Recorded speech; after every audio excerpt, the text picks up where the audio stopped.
important aujourd'hui, c'est de montrer que les acteurs sont réunis pour vraiment accélérer en matière de circularité dans les sujets de construction. Ce que j'ai retenu, c'est cet échange interdisciplinaire, interfilière. Avec beaucoup d'initiatives qui se structurent, qui vont permettre de rentrer dans une normalisation de ce sujet bas carbone dans le secteur du bâtiment. Et on se rend bien compte qu'il y a quand même ce triptyque innovation, économie circulaire, évolution des normes qui est très lié, qui avance. Ce que je retiens de la matinée, c'est l'extrême diversité des matériaux recyclables. Un dynamisme incroyable de la filière minérale. Pour justement trouver des alternatives aux matériaux qui sont très impactants. Un engagement sur la décarbonation. Pour aller plus loin sur la valorisation des déchets inertes. En étant le catalyseur de plusieurs forces du monde académique, du monde industriel. Créer des liens entre deux mondes qui ne se connaissent pas forcément au départ. Je connaissais pas tous ces sujets-là, donc très intéressant. C'est extrêmement encourageant de voir que la filière minérale peut se réinventer à travers l'économie circulaire.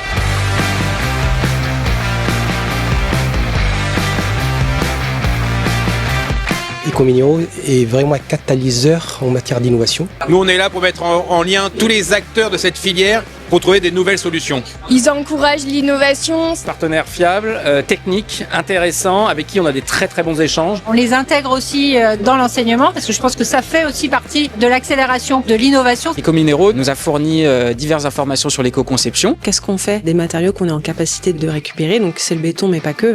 Au service d'une économie circulaire pour une construction plus durable. Chaque acteur doit contribuer pour qu'on puisse réussir tous ensemble. La place, un petit tiers de confiance, mise en valeur et surtout de permettre de donner cette vision à moyen et à long terme aux acteurs, elle est aujourd'hui essentielle.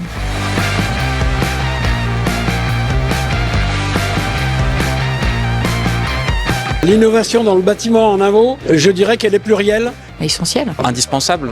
À construire. Multi-acteurs. De belles choses à faire. Encourageant, j'ai envie de dire. Il n'y a pas de décarbonation sans innovation. Toujours abaisser l'empreinte carbone du bâtiment, qui est vraiment l'objectif final. Je suis convaincue que les déchets d'aujourd'hui seront les matériaux du futur. Réinventons. Le rendez-vous de l'économie circulaire dans le bâtiment.